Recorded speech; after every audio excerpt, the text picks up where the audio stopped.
Amém, glória a Deus. Irmãos, antes de cear, vamos receber a palavra de Deus nessa noite. Hoje eu quero compartilhar com você, antes de nós termos o nosso momento de comunhão aqui, sobre o tema, quando a pressa nos atrasa. Alguém aqui é apressado ou não? Tem alguém aqui que gosta das coisas muito rápidas, para ontem? Ok. Êxodo 13, verso 7. Antes, porém, queria dizer para os irmãos que a nossa reunião de homens foi poderosa, viu, irmãos? Eu sei que a de mulheres foi muito boa, mas a dos homens foi muito boa. Muito boa, muito boa, muito boa. E eles pediram para fazer outra, né? Agora, muitas esposas estão mandando mensagem para minha esposa, dizendo, o que o pastor falou lá? Eu não contei para ela. Justamente para ela não falar. Porque se fosse para ela saber, ela estaria aqui. Né? Então era de homens realmente. E olha, foi bênção, viu? Foi poderosa, foi poderosa. Não foi, pastor Daniel? O pessoal saiu daqui até rugindo assim, mas... Foi um negócio forte, irmãos. Amém. Glória a Deus. Êxodo capítulo 13, verso 7. A você que está online nos acompanhando, Deus abençoe a sua vida. E você que está aqui, também pode pegar o link dessa transmissão, aí no canal Ricardo Guimarães TV, e encaminhar para um amigo, encaminhar para o seu grupo de WhatsApp, ok? E também colocar aí nas suas redes sociais, para que alguém possa ser abençoado nessa noite. Quem sabe alguém está agoniado, achando que Deus está atrasando as coisas na sua vida. E hoje, o Senhor vai acalmar o seu coração, irmãos. Amém? Deus tem a maneira dele de agir na nossa vida. No tempo certo, tudo vai acontecer. Como dizia a minha avó, né? Não adianta colocar as carroças na frente dos bois, né? Os bois vão na frente, as carroças atrás, não é? Tira a sua mão, deixa Deus fazer. Porque quando você coloca a sua mão, você atrapalha. Não é? Então, às vezes, tem pressas que nos atrasam. Êxodo capítulo 13, verso 7, diz assim: tendo o faraó deixado ir o povo, Deus não o levou pelo caminho da terra dos filisteus, posto que mais perto. Olha que coisa. A Bíblia diz que quando o povo sai do Egito, o caminho dos filisteus era mais, leia aí, irmãos, era o quê? Uau, mais perto. Mas a Bíblia diz que Deus não levou pelo caminho mais perto, porque era o caminho dos filisteus. Pois ele disse, para que, porventura, o povo não se arrependa vendo a guerra, e retorne para o Egito. Esse foi o motivo pelo qual Deus não escolheu o caminho mais perto, que era o caminho dos filisteus. Vamos orar. Pai, aqui está a tua palavra é a semente, o nosso coração é a terra, insemina essa semente no nosso coração, Senhor. Queremos ouvir a tua voz, fala conosco em nome de Jesus. Erga a sua mão direita e diga assim: Pai, eu abro o meu coração para ouvir a tua palavra. Diga, fala comigo nesta noite, em nome de Jesus. Amém. Diga para quem está do seu lado, você está no lugar certo, na hora certa, com as pessoas certas, e Deus tem uma palavra para a sua vida. Possivelmente você já ouviu alguém dizer assim: apressado come cru e quente. Quem já ouviu esse ditado? Quem já ouviu um ditado que diz assim: a pressa é inimiga da perfeição? Muito bem, muito bem, muito bem. Ou ainda, a pressa é a madrinha do arrependido. Ou do arrependimento, do arrependido. Às vezes você corre tanto, que você quer tanto, mas fazendo da sua maneira, você termina atrasando os processos de Deus na sua vida. E a gente está falando isso por quê? Porque esse ano Deus nos deu um tema, É o ano da aceleração, da bênção de Deus na nossa vida. Mas irmãos, nós já temos aprendido que nós, seres humanos, filhos de Deus, nós não temos o poder de acelerar nada. É Deus quem acelera, é Deus quem faz, é Deus quem encurta os tempos na nossa vida, é Deus que faz com que as coisas aconteçam no seu tempo. Sabe, todos nós tivemos algum momento na nossa vida que nós tivemos atrasos, porque nós queríamos fazer as coisas do nosso jeito, da nossa forma. E eu não sei, mas eu tenho a impressão de que o Otmani está muito certo. Naquele livro, O Homem Espiritual, quando ele diz que à medida que você vai amadurecendo em Deus, sua alma vai aprendendo a se aquietar na presença do Senhor. E toda aquela agitação, todo aquele corre-corre, todo aquele empurra-empurra, todo aquele desejo de fazer as coisas acontecerem, elas vão aos poucos, sabe, cessando da nossa vida. E nós aprendemos a conduzir a nossa vida como o curso de um rio, sem manipular, sem forçação de barra. As coisas vão acontecendo no tempo de Deus. Com isso eu não quero dizer que as coisas nunca vão acontecer. Eu quero dizer o seguinte: não somos nós quem definimos o tempo. O tempo é Deus. Lembra? Isaías 9, verso 6 diz: Ele é o Pai da eternidade, Ele é o Pai do tempo, Ele é o Senhor de todas as coisas. Então, você tem que chegar num momento na sua vida e dizer para Deus assim: Deus, eu me recuso a fazer a minha vida funcionar na manivela. Sabe o que é a manivela? Você fica girando, fazendo força, tentando que as coisas aconteçam do seu jeito. E até acontece, não vou dizer que não acontece, até elas realmente se manifestam.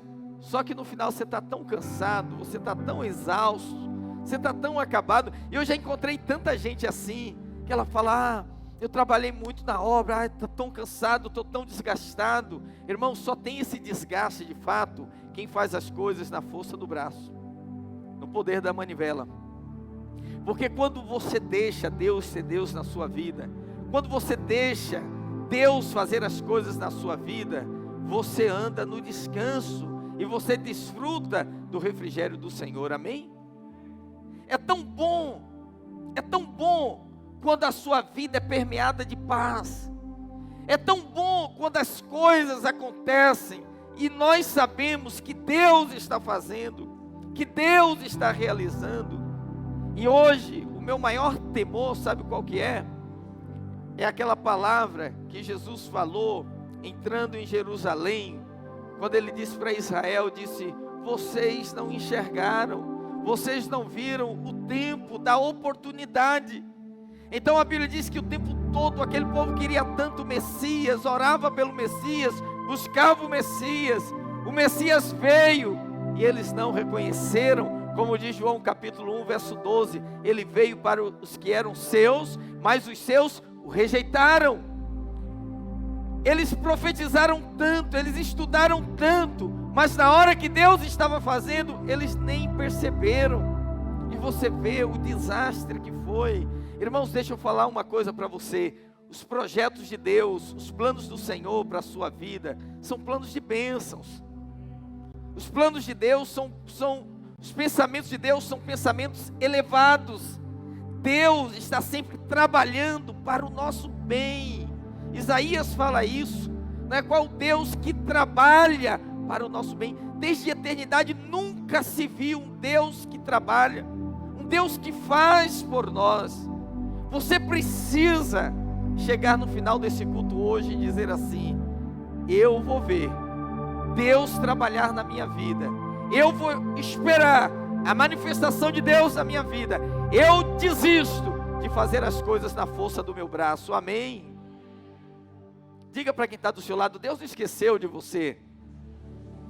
Diga: Deus não esqueceu as promessas na sua vida. Diga: o seu tempo vai chegar.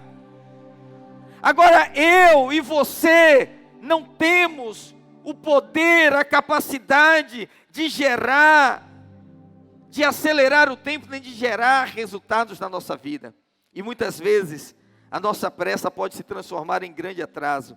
Por isso, eu quero compartilhar com você, quando a pressa do homem atrasa a bênção de Deus. Quando que isso acontece? Primeiro, quando seguimos o caminho dos filisteus.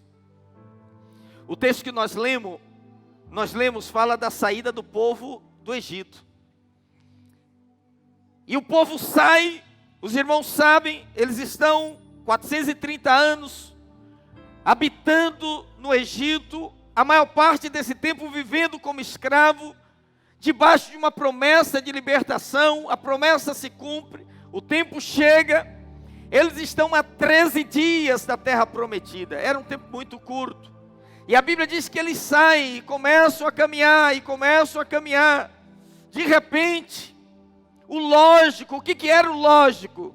Era Deus escolher o caminho mais curto, e eles entrarem rapidamente na terra prometida.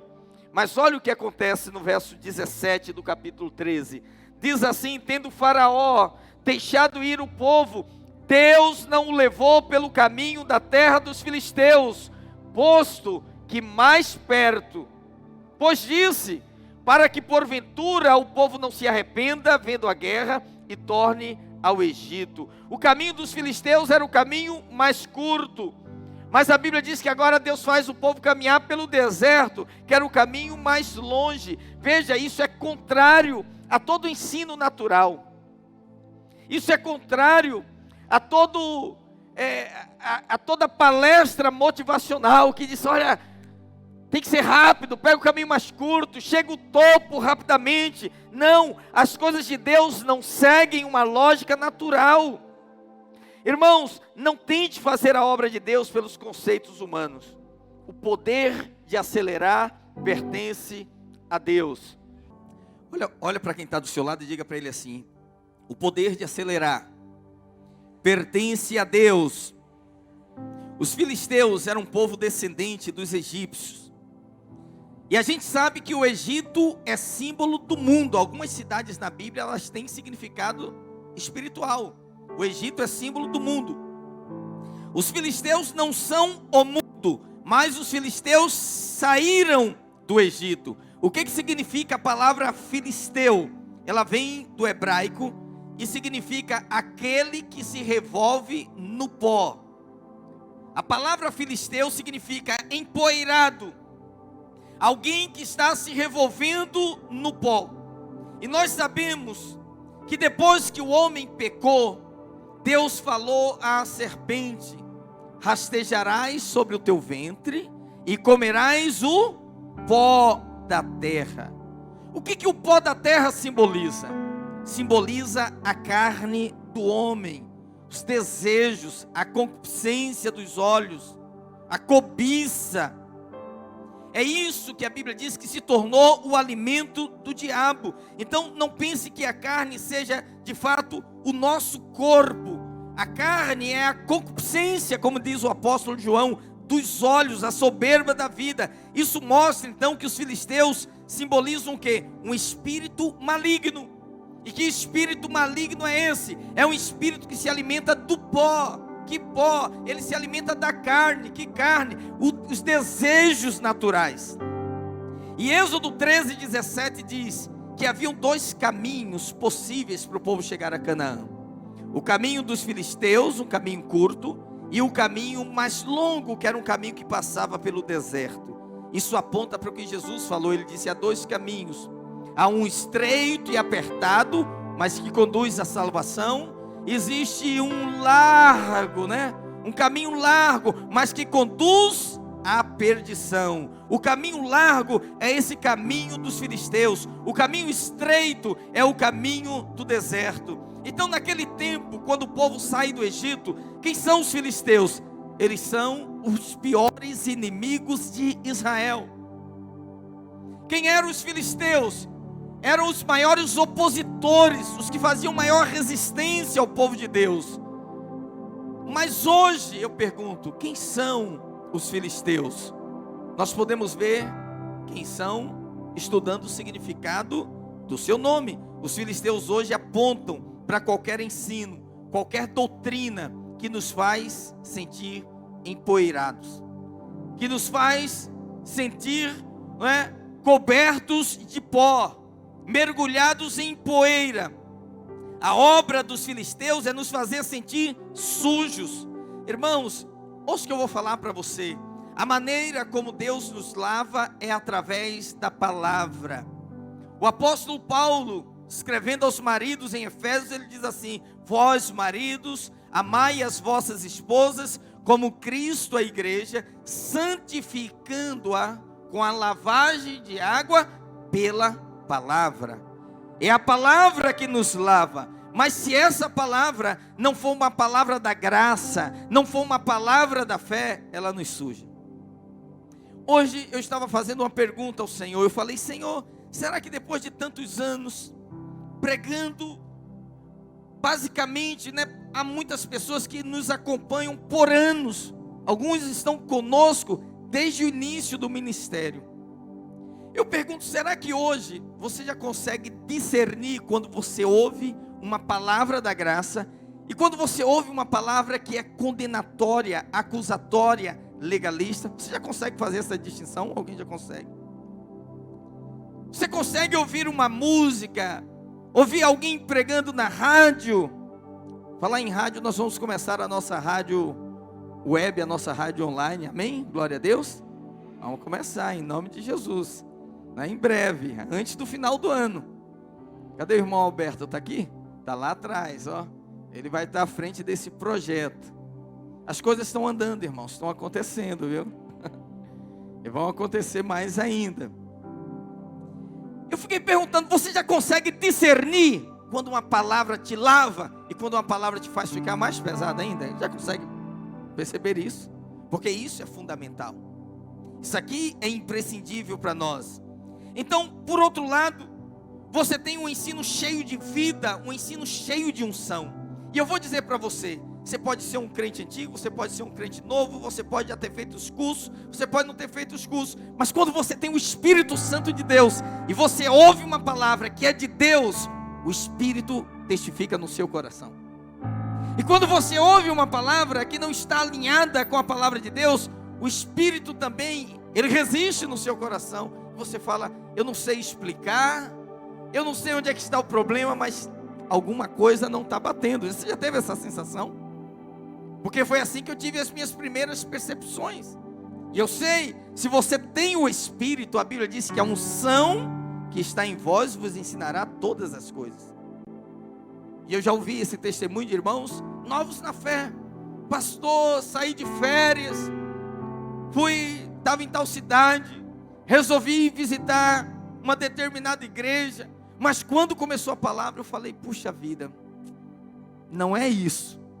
Ele não é um grande conhecedor da palavra, ele não consegue explicar para você teologicamente se está errado ou não, mas no coração dele o Espírito não se alegra. Entende o que eu estou falando? A palavra de Deus, ela tem que ser uma palavra de vida, de unção, que nos lava, que nos renova. Amém? Glória a Deus. De onde vieram os filisteus? Os filisteus, eles são descendentes de um dos filhos de Noé. Noé teve 3 filhos, Sem, Cã e Jafé. Cã, ele deu origem, a sua descendência, a Bíblia diz lá em 1 Crônicas 1:8 a 12, diz que Cã gerou a Misraim. E de Misraim, diz assim, de onde vieram os filisteus. E é muito interessante porque em hebraico, a maneira que os judeus chamam o Egito é Misraim. Misraim, eles se referem ao Egito. Então sabemos que os filisteus vieram de lá. Eles são um tipo do mundo, eles não são o mundo, mas eles simbolizam, né?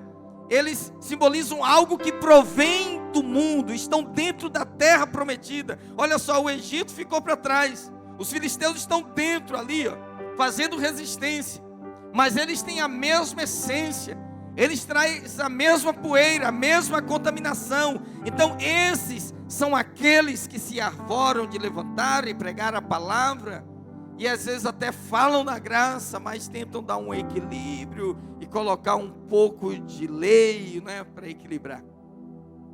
Esses são os Misraim, são os filisteus. Para chegar em Canaã pelo caminho dos filisteus, não há necessidade de passar pelo Mar Vermelho, não há necessidade de passar pelo Rio Jordão, mas o caminho de Deus implica em passar pelo Mar Vermelho e depois pelo deserto e depois atravessar o Rio Jordão. Então existiam dois obstáculos, diga Mar Vermelho e Rio Jordão. Quando o povo atravessou o Mar Vermelho, a Bíblia diz que o povo atravessou a pés enxuto, o mar se abriu. No mesmo mar que o povo atravessou a pés enxuto, o exército de Faraó foi completamente afogado, morreu, foi completamente destruído. E Paulo lá em Coríntios diz que o povo de Deus ao sair do Egito foi batizado de uma vez no Mar Vermelho. Aquilo ali representa o batismo. Olha o que acontece. Enquanto o povo caminha e não atravessa o Mar Vermelho, há sempre a possibilidade de voltar para o Egito. Mas agora eles passam pelo mar, o mar se fecha, o Egito ficou para trás, o batismo aconteceu, encerrou-se um ciclo na vida, eles não podem mais voltar. Entende o que eu estou falando?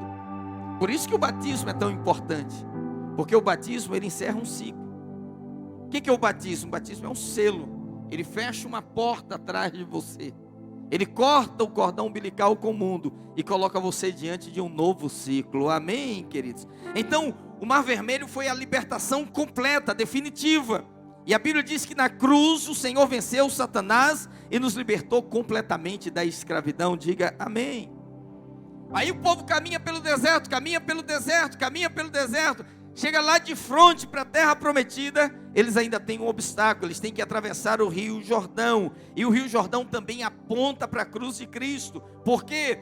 Porque a Bíblia diz que quando os sacerdotes pisaram na água, as águas se levantaram que vinham de cima e se retiveram até a cidade de Adão. Nada na Bíblia por acaso, irmãos. Quem está estudando agora hermenêutica no seminário está vendo tudo isso, né? Cada nome, cada geografia, cada coisa tem um significado.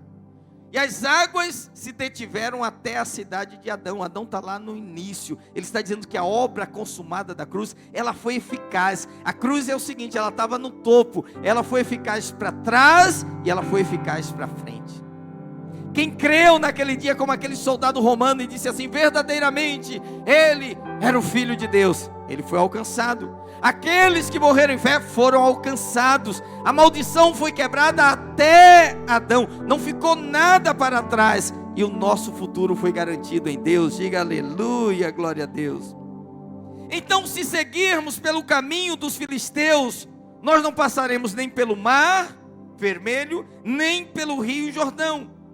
Pastor, é mais fácil, é mais rápido. Mas qual é o resultado? Quando vem a pressão, que é voltar para o Egito.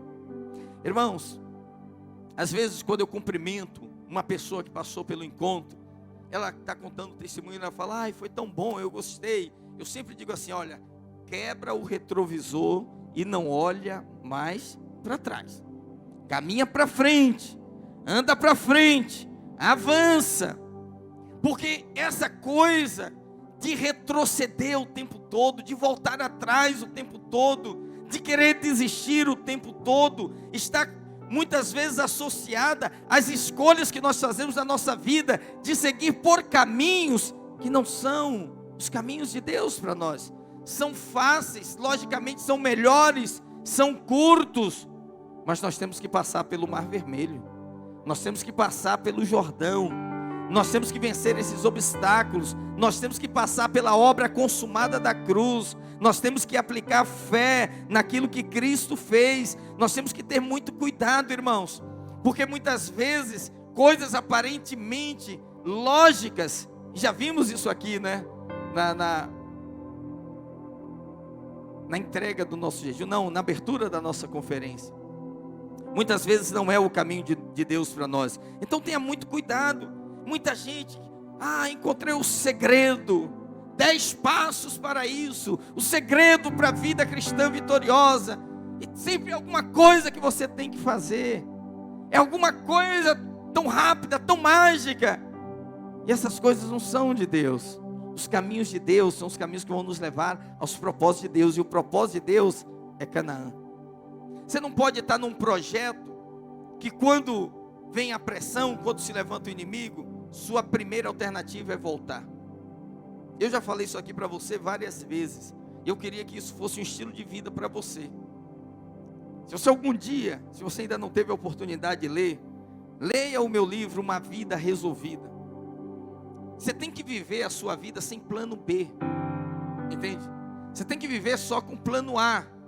Eu tenho um projeto na minha vida, eu não fico pensando assim, mas se não for por aqui, eu vou por ali. Não, porque quem fica buscando outras alternativas, inevitavelmente vai voltar. Quem segue pelo caminho dos filisteus, inevitavelmente, em algum momento vai retroceder. Olha para o irmão que está do seu lado, fala para ele: irmão, não tenha plano B na sua vida, só o propósito de Deus. Amém, amém, glória a Deus, aleluia. Todas as bênçãos das quais desfrutamos, é porque Cristo nos garante, pagou por elas, nos assegurou, e é nesse caminho que nós vamos seguir. Amém, queridos? Por isso que muitas vezes, quando nós queremos fazer o nosso próprio caminho, ou escolher caminhos mais fáceis, mais rápidos, muitas vezes o final é desistência. E aquilo que deveria adiantar, muitas vezes atrasa. Segundo, quando é que a pressa nos atrasa? Quando usamos as armas dos filisteus. Todo mundo quer encontrar uma fórmula, né? Algo rápido para resolver o problema do mundo inteiro. Mas o método não é o segredo. O segredo da nossa vida é a bênção de Deus. Pastor, porque eu acho que se eu fizer assim ou assado. Não, irmão, olha só. Você é uma pessoa que carrega sobre você a bênção do Senhor. Amanhã é dia dos empreendedores do reino. Você colocou a sua mão, você tem a bênção do Senhor. Se você aplicar fé, você vai crescer ali, vai prosperar ali. A bênção está sobre a sua vida. A Bíblia diz que quando Saul começou a reinar, Israel nem lidava com ferro. Os filisteus estavam na era do ferro, Israel estava na era do bronze. Não tinha nem armas, não tinha nem espada. Em todo Israel, só 2 espadas haviam. Olha só, 1 Samuel 13:19 diz assim: ora, em toda a terra de Israel, nenhum ferreiro se achava, porque os filisteus tinham dito, para que os hebreus não façam espada nem lança. Pelo que todo Israel tinha de descer aos filisteus para amolar a relha do seu arado e a sua enxada, e o seu machado e a sua foice. Os filisteus cobravam dos israelitas 2/3 de um ciclo para amolar os fios das relhas e das enxadas, e 1/3 de um ciclo para amolar machadas e aguilhadas. Sucedeu que no dia da peleja não se achou nem espada nem lança na mão de nenhum do povo que estava com Saul e com Jonatas, porém se acharam com Saul e com Jonatas seu filho. Então nessa época, vamos dizer assim, a tecnologia mais avançada era a do ferro. Israel não tinha. Novamente, quem são os principais inimigos de Israel? Os filisteus, armados até os dentes. Então, do ponto de vista natural, alguém diria o quê? Israel não pode vencer os filisteus. Não tem espada, só 2 espadas. Irmãos, deixa eu te falar algo. Deus não precisa das armas dos filisteus para te dar vitória. Deus não precisa das armas do mundo para te dar vitória. Não é porque os filisteus têm espada e ferro que eles vão vencer a guerra. A Bíblia diz: a batalha é do Senhor. Deus não depende do equipamento deles. Olha o que a Bíblia diz, que em um momento das Escrituras, olha o que diz aqui: Sansão matou 1000 filisteus que tinham espadas e lanças com uma queixada de jumento. Juízes 15, verso 15. E achou uma queixada fresca de um jumento, e estendeu a sua mão, e a tomou, e feriu com ela 1000 homens. Puxa vida, hein? Pastor, ele não tinha espada? Não. Como é que ele venceu? Pois é isso que eu quero que você entenda. Com uma queixada de jumento, sem usar arma nenhuma dos filisteus. Às vezes a gente olha assim e fala: não, sem isso Deus não pode dar vitória, sem isso Deus não pode fazer. Eu vou falar uma coisa para os irmãos assim, de coração mesmo. Eu fiz um desafio já antes da conferência, e creio realmente que nós temos que fazer isso, um movimento online na igreja. A gente tem desafiado você a postar, a fazer stories e tal, né, para tornar a igreja conhecida, para mostrar para os seus amigos, para os seus relacionamentos, onde você congrega. E acho que você deve fazer. Mas deixa eu falar algo para você. A igreja pode ser igreja sem internet, sabia? A igreja pode ser igreja sem iPhone. A igreja pode ser igreja, porque a obra de Deus, ela não depende dessas coisas. Ah, pastor, então por que nós fazemos? É porque é um recurso que nós temos. Mas eu quero dizer o seguinte: se for só isso, não tem eficácia. Se for isso, é só arma de filisteu. Deus pode pegar uma guilhada, Deus pode pegar uma queixada de jumento e vencer um exército inteiro. Com isso eu quero dizer para você o seguinte: poste mesmo, marque mesmo, mas ore e busque a unção do Espírito na sua vida, para que seja no poder de Deus e não na força do nosso braço. Usa mesmo. Eu falo, eu vou para a internet, eu posto, entende? Mas eu não posso crer que a obra é isso. Ah, fiz aqui um story e agora eu vou dormir e a obra está feita. Não, a obra de Deus é feita da maneira de Deus e com as armas de Deus. E as armas de Deus é oração. Agora, se eu for falar para você, desse tempo que eu estou no ministério, quantas vezes pessoas trazem tantas ideias e falam assim: pastor, se fizer isso vai explodir, se fizer aquilo não sei o quê, porque a igreja tal faz isso. E as pessoas querem colocar a razão do êxito da obra de Deus em tantas coisas naturais. Mas nós não usamos as coisas naturais, usamos, mas elas não são o segredo. O segredo da obra de Deus é o próprio Deus. O segredo da obra do Senhor é o próprio Senhor. Amém, queridos? Se às vezes, olha, numa célula, ela pode não ter um sofá acolchoado, pode não ter um lanche gourmet, pode não ter, mas se tiver vida de Deus, se tiver unção de Deus, as pessoas vão afluir para lá, entende? E é o que nós queremos. Amém, queridos? Olha o que aconteceu com outro juiz chamado Sangar. A Bíblia diz que ele feriu 600 filisteus, novamente os filisteus, com uma guilhada de bois.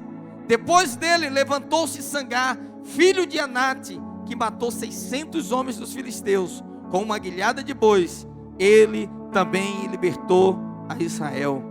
Você vai ver, irmãos, que em ambas as situações, o homem de Deus prevaleceu de uma forma aparentemente tosca, fraca, ineficiente aos olhos naturais, mas Deus usou.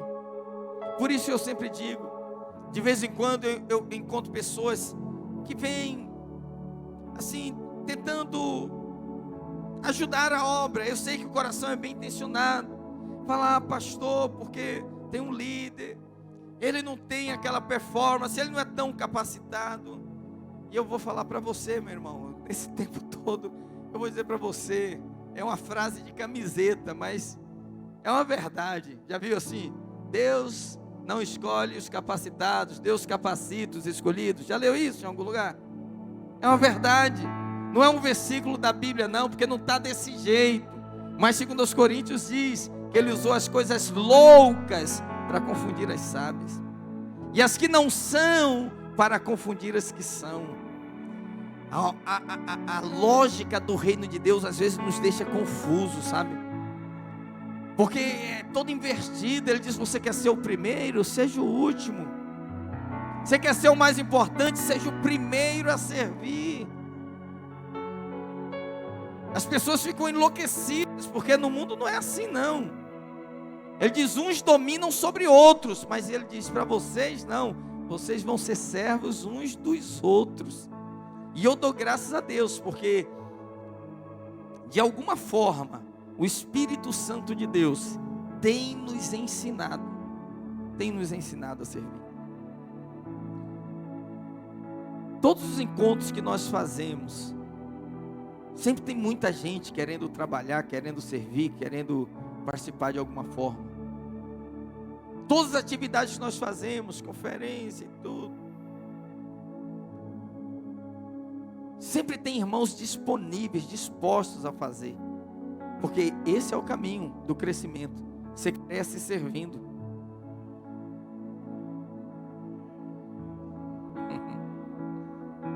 Você se torna o primeiro, se tornando servo de todos os irmãos.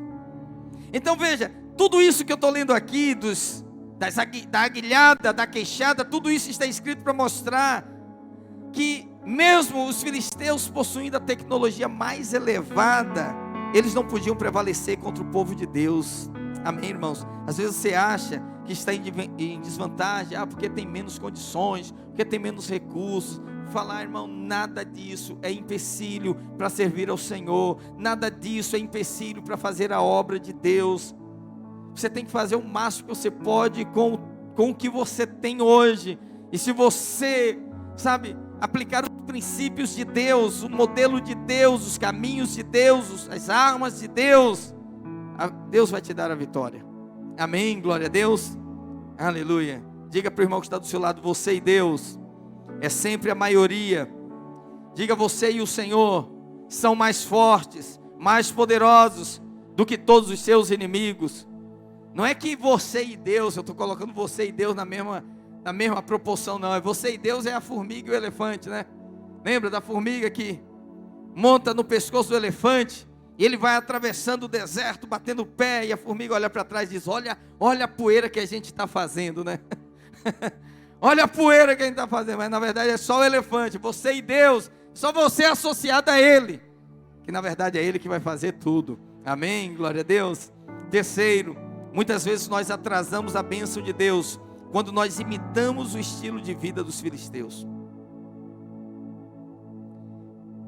É muito difícil hoje você parar a velocidade da internet e o acesso que todo mundo tem. Porque hoje as maiores referências, né, de tudo que a gente aprende e tudo que a gente vê e assiste é através da internet. E a tentação de você copiar o modelo de vida do mundo, porque sempre apresenta, né, como uma coisa top, bonita, agradável, eficaz, eficiente. Eu não sei se vocês sabem, mas por muito tempo eu tenho arquivado vários golpes, principalmente golpes financeiros, que se dão porque, os irmãos sabem, eu trabalhei no mercado financeiro. Então, muitos golpes financeiros que se dão, e sempre é vendido como facilidade.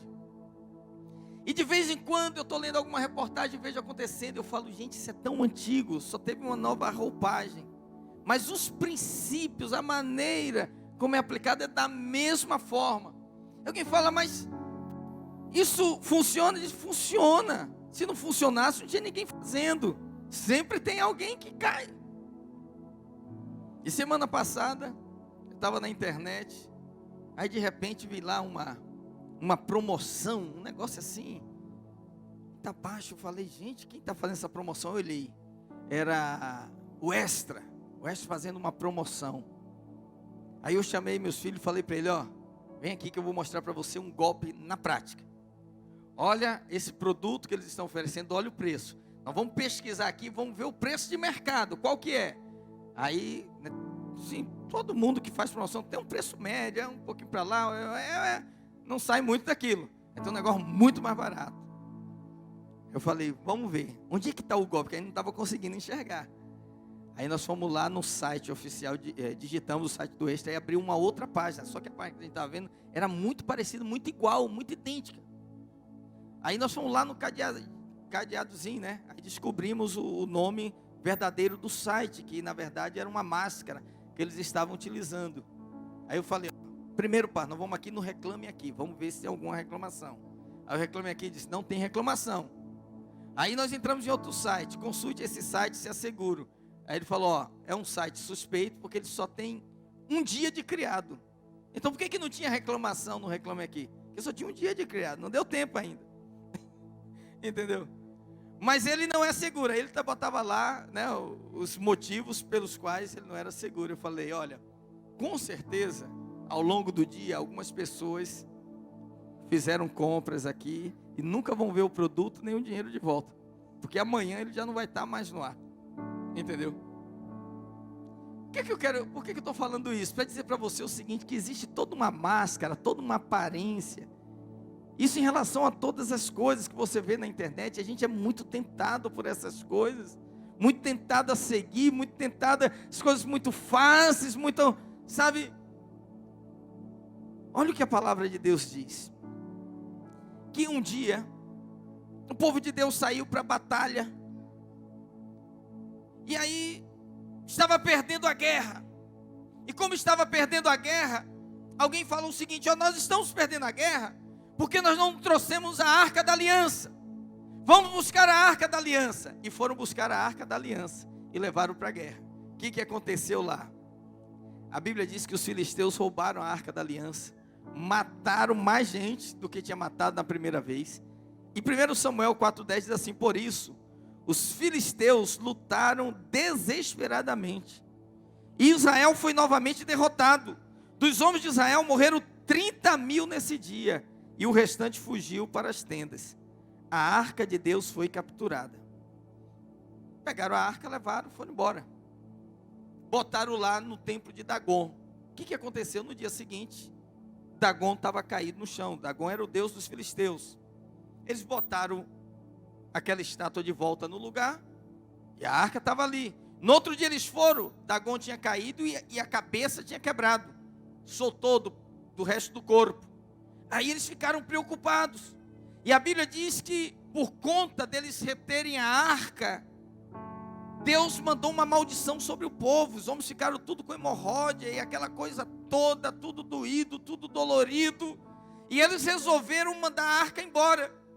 E quando eles fazem isso, eles pegam a arca, colocam em carros de boi, de vacas que tinham dado crias, e falam o seguinte: olha, a gente vai botar as vacas, a arca no carro de boi, e vamos soltar as crias. Se a vaca seguir as crias, não tem nada a ver com isso. Mas se a arca ignorar as crias e for na direção de Israel, é realmente a arca. E assim eles fizeram, e as vacas, contrariando a sua natureza, seguiram, na direção de Israel, e eles se livraram da arca.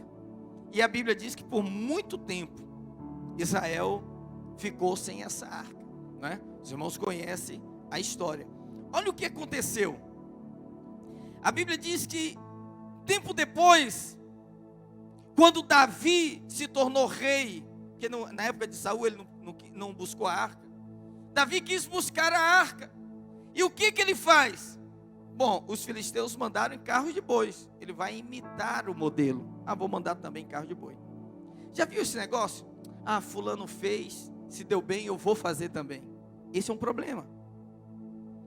Fulano faz, não acho nada demais. Irmão, a gente está aqui para fazer o que fulano faz, nem achar nada demais. A gente está aqui para seguir a palavra de Deus. Entendeu? Você tem que ter muito cuidado com os referenciais que você utiliza na sua vida. Você tem que ter muito cuidado com quem você está seguindo, com quem você está ouvindo, em quem você está se espelhando, porque a Bíblia diz assim, no Salmo 1, bem-aventurado o homem que não anda segundo o conselho dos ímpios, não se detém no caminho dos pecadores, nem se assenta na roda dos escarnecedores. Quem é o homem bem-aventurado? O homem que não ouve, não anda, não se assenta. Esse é o homem bem-aventurado. Mas esse homem tem o prazer na lei do Senhor, e na sua lei medita de dia e de noite. Esse homem é bem-aventurado. Tiago capítulo 4, verso 4 diz assim: infiéis, não compreendeis que a amizade do mundo é inimiga de Deus? Aquele, pois, que quiser ser amigo do mundo, constitui-se inimigo de Deus. É muita gente, não tem nada a ver, não vejo nada demais. Pois é, por isso que está nesse atraso todo. Por isso que as coisas não acontecem no tempo de Deus. Porque ao invés de se acelerar, sabe, não está acelerando. Para. Ei, para. Entrega nas mãos de Deus. Diz: Senhor, eu vou confiar em Ti. Fazer do seu jeito, da sua maneira. Não vou imitar o jeito do mundo. E tem uma outra coisa que eu vou falar para você. Que às vezes, o ímpio faz e se dá bem. E o crente faz e não vai se dar bem. Entendeu? Por que, pastor?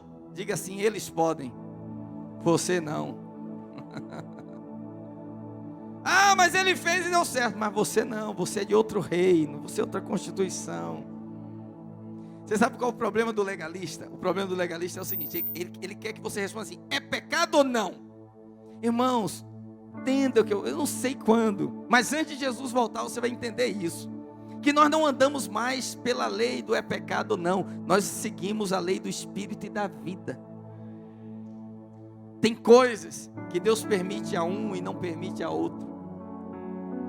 Tem coisas que eu faço e Deus me abençoa, e se você for fazer, você não vai ser abençoado, entendeu? Porque Deus não mandou você fazer.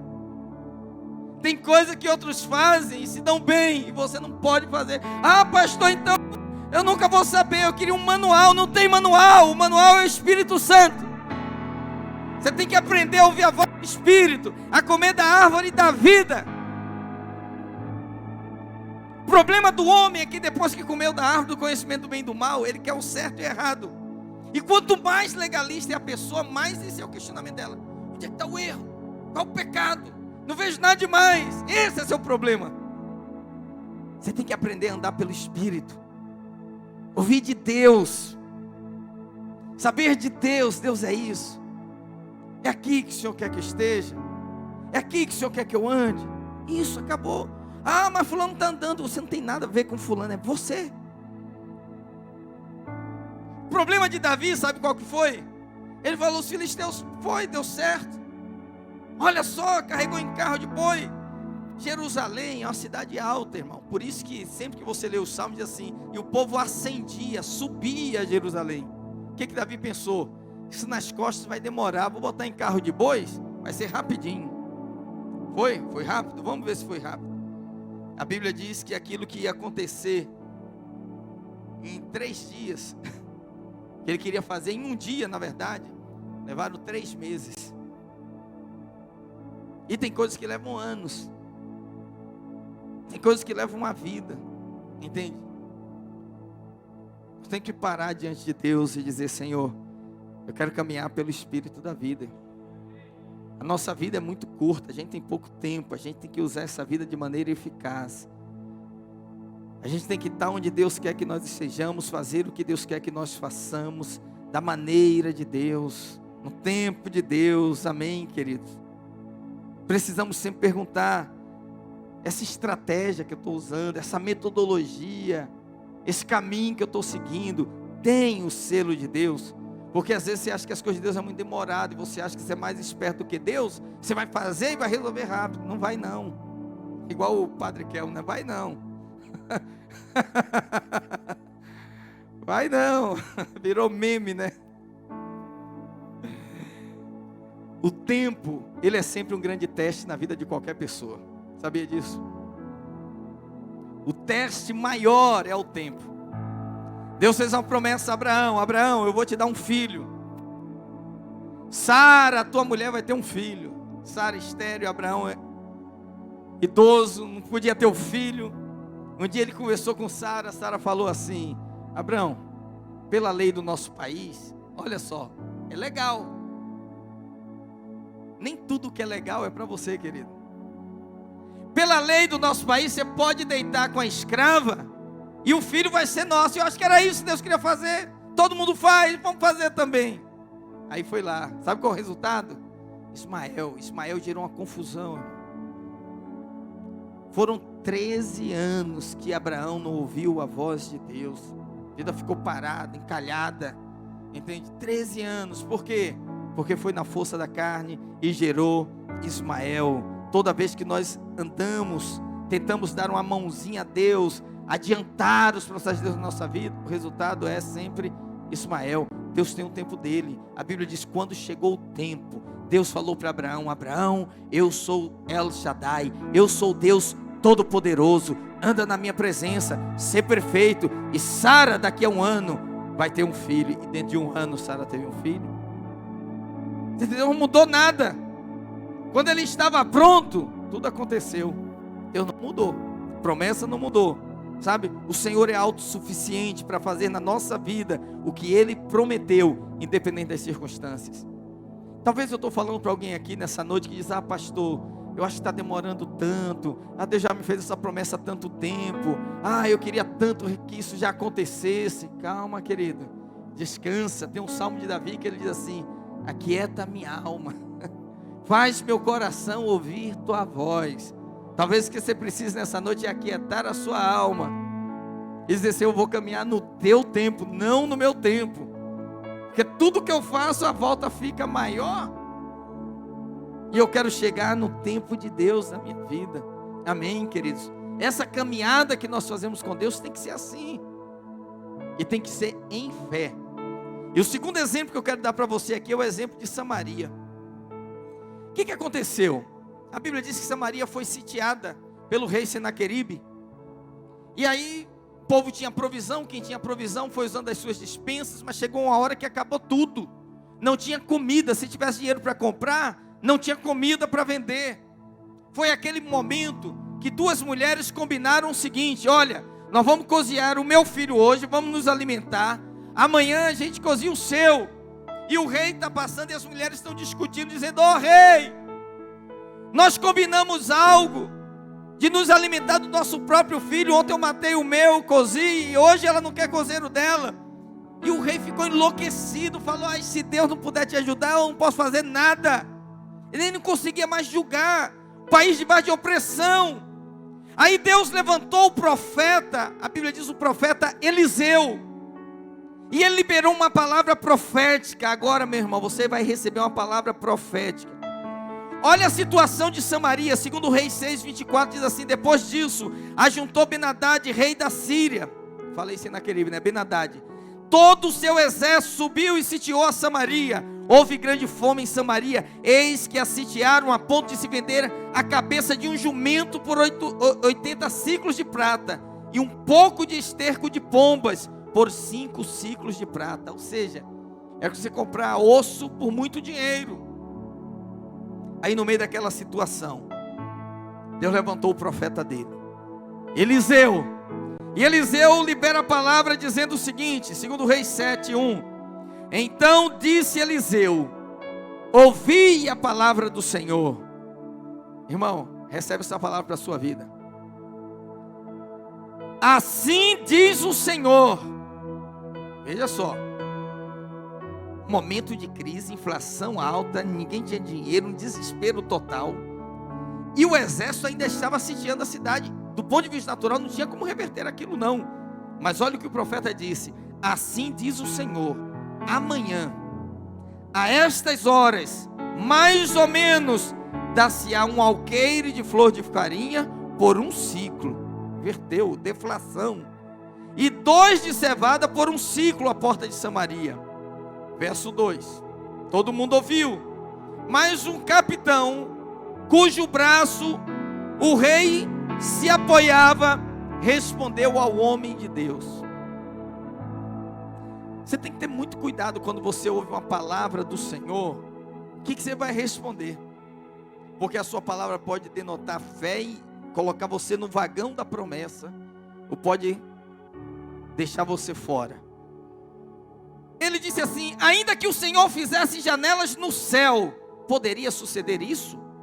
Disse o profeta: ei, rapaz, tu verás com os teus olhos, porém disso não comerás. As coisas de Deus são por fé.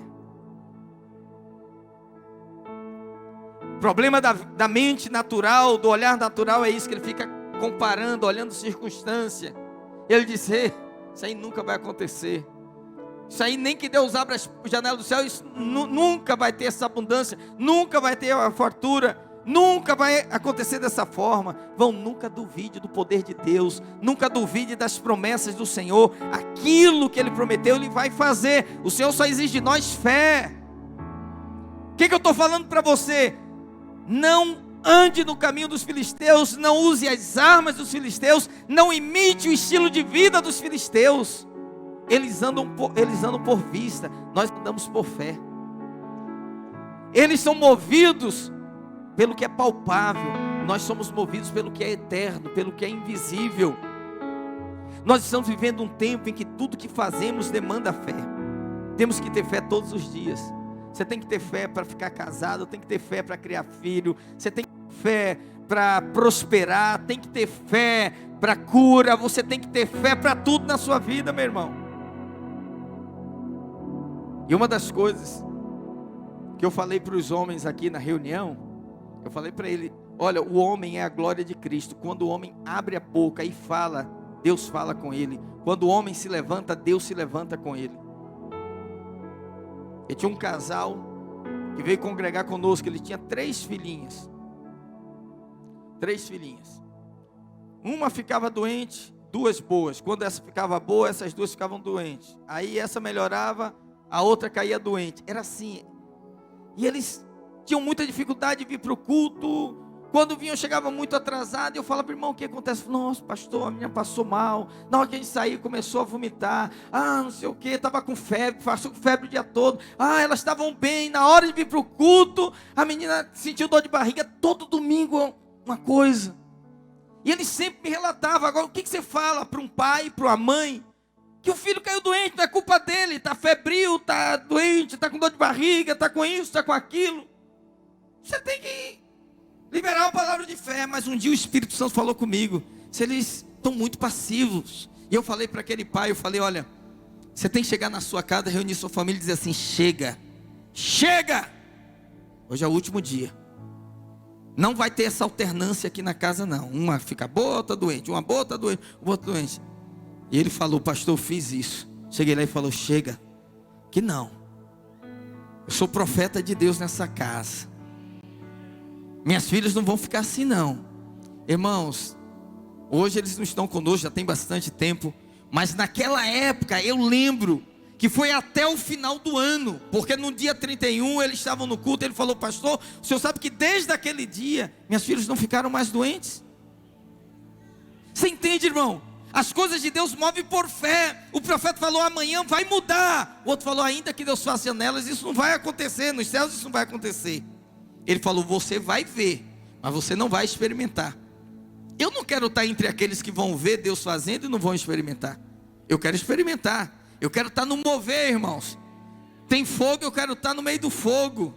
Tem rio, eu quero mergulhar no rio. Tem mover, eu quero estar no mover. Eu não quero estar contando a história de fora e dizer: gente, aconteceu. Não, eu quero dizer assim: eu estava lá, eu participei, eu estava envolvido. Quantos querem estar? Amém? Mas aconteceu, a palavra do profeta, segundo Reis 7:16, diz assim: então saiu o povo e saqueou o arraial dos sírios. E assim se vendia um alqueire de flor de farinha por um ciclo, e 2 de cevada por um ciclo, segundo a palavra do Senhor. Dera o rei a guarda da porta ao capitão, em cujo braço se apoiara. Mas o povo o atropelou na porta, e ele morreu, como falara o homem de Deus, o que falou quando o rei descera a ele. Assim se cumpriu o que falara o homem de Deus ao rei: amanhã a estas horas, mais ou menos, vender-se-ão 2 alqueires de cevada por um ciclo, e um de flor de farinha por um ciclo, à porta de Samaria. Aquele capitão respondeu ao homem de Deus: ainda que o Senhor fizesse janelas no céu, poderia suceder isso, segundo essa palavra? Dissera o profeta: eis que tu verás com os teus olhos, porém disso não comerás. Assim lhe sucedeu, porque o povo o atropelou na porta, e ele morreu. Meu Deus, olha só, Deus botou os sírios para correr, e a notícia chegou na cidade: tem muita coisa para saquear. O povo ficou tão alvoroçado, o rei falou: ei, capitão, fica lá na porta para controlar. Mas não deu para controlar o povo passou, pisoteou ele e morreu. E o profeta falou para ele o quê? Você vai ver, mas você não vai comer. Eu declaro que você vai ver e você vai comer. Eu declaro que Deus vai fazer e você vai participar daquilo que Deus vai fazer. Deus vai trazer um tempo de abundância na sua vida. Deus vai trazer um tempo de refrigério na sua família. Deus vai trazer um tempo de paz no seu casamento. Deus vai trazer tempo de saúde para o seu corpo físico. Você vai ver e vai glorificar o nome do Senhor. Amém, queridos? Aquilo que o Senhor falou vai se cumprir. Vai se cumprir. O que eu estou pedindo a você? Creia, aplique fé, que o Senhor nos livre de estar entre aqueles que duvidaram e as coisas aconteceram na frente, na nossa frente, nós fomos atropelados pelas bênçãos, mas não comemos da bênção. Não, não, não, não, não. Ele diz: eis que se me ouvirdes, comereis o melhor dessa terra. Amém, irmãos? É um tempo de Deus para nós. Muitas vezes nós não entendemos o caminho do Senhor, e você diz: ah, pastor, eu queria tanto, eu acho que está demorando. Não, não, não. Diga para Deus hoje: Senhor, eu estou aqui, vai ser no teu tempo, do teu jeito, na tua forma. A sua parte é orar e acreditar, a de Deus é fazer. Nós não produzimos milagres, irmãos. O problema de muita gente, ele quer produzir milagre. Ah, agora vai ser de um jeito ou de outro. Eu tinha 23 anos de idade, pastor novinho, pastor Daniel, tinha um rapaz na igreja, um jovem, e ele estava orando por um carro. Eu falei para ele: irmão, Deus já tinha me dado um carro. Eu falei: olha, eu orei, Deus deu, ora, Deus vai te dar. E ele: não, ele ficou muito cheio de fé quando eu, não me lembro se eu comprei, se eu ganhei, mas o primeiro carro, mas enfim, eu estava de carro, e ele ficou muito empolgado. Ele falou: não, eu vou ter o meu também. E aí, orando, só que o meu veio rápido, dele demorou. Aí um dia ele chegou, terminou o culto domingo, ele falou assim: pastor, de qualquer jeito, eu vou comprar um carro de qualquer jeito. E ele comprou um carro de qualquer jeito. Tudo quanto é problema que você pode imaginar. Porque a força do braço, manivela, entendeu? É isso que eu não quero mais. Eu já cheguei diante de Deus e falei: Deus, ou o Senhor faz, ou a obra para. Eu não vou fazer. Eu não vou ficar aqui girando manivela. Eu não vou fazer na força do meu braço. Eu vou ficar aqui sustentando a obra de Deus. Não, não, quem sustenta a obra de Deus é o Senhor. Quem faz a obra é o Senhor. Eu plantei, Apolo regou, Deus deu o crescimento. Não vai ser de qualquer jeito, vai ser do jeito dele, vai ser da forma dele. Amém, queridos? Então hoje eu estou falando para você: o povo saiu do Egito. Todo mundo poderia dizer assim: puxa vida, né? Ali, ó, tão rápido, vai direto. Deus falou: não, não, não. Ali vocês vão ver os filisteus. É um caminho rápido, mas vocês vão, vai vir a pressão, vocês vão querer desistir, vocês vão pelo meio do deserto. E o povo foi. Você sabe que existe um local, Êxodo 14, se não me engano, a Bíblia diz que o povo chegou num lugar e deu o nome daquele lugar de Pi-Hairod, significa beco sem saída. Você já se sentiu assim, um beco sem saída? Foi o lugar que Deus mandou o povo retroceder. Imagina, Deus falou o seguinte: ó, o povo está aqui, ele falou, a bênção está aqui. Aí o povo veio, pá. Quando eles estão perto, Deus falou: ei, para, volta. Vocês não vão fazer esse caminho não, vão fazer esse aqui, ó. Aí o povo ficou enlouquecido. O caminho que eles pegam tem montes altos de pedras.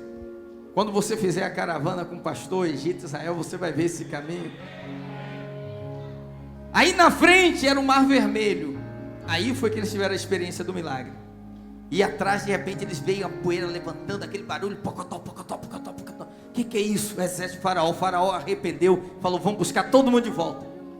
Aí o povo desesperou, falou: Moisés, você é louco, você nos trouxe aqui para morrer nesse deserto. E começaram a reclamar. Moisés foi, dobrou o joelho: Senhor, eu estou aqui com esse povo, o que eu faço?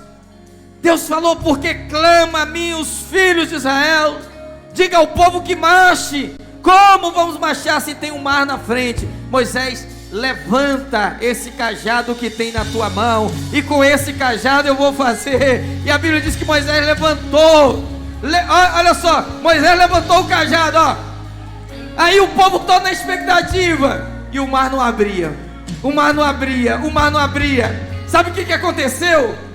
A Bíblia diz que os filhos de Judá significa louvor, saíram na frente, e eles invadiram o mar. Quando eles chegaram na beira do mar, o mar fez assim, Quando abre está tudo seco, porque eles estavam esperando que o mar abrisse daqui para lá, e os ventos orientais sopraram e o mar abriu de lá para cá. Você acha que nada está acontecendo, você não está vendo nada, mas Deus já está fazendo lá, meu irmão. Não vai ser daqui para lá, vai ser de lá para cá. E quando se manifestar, vai se manifestar de uma vez só. Deus não está demorando. As coisas de Deus vão acontecer no tempo certo na sua vida. Não ande no caminho dos filisteus, não use as armas dos filisteus, não imite o estilo de vida deles, porque Deus tem promessa para a sua vida, e o melhor de Deus vai se manifestar. Amanhã seus olhos verão, e você vai participar dessa promessa. Fique de pé em nome do Senhor Jesus. Aleluia.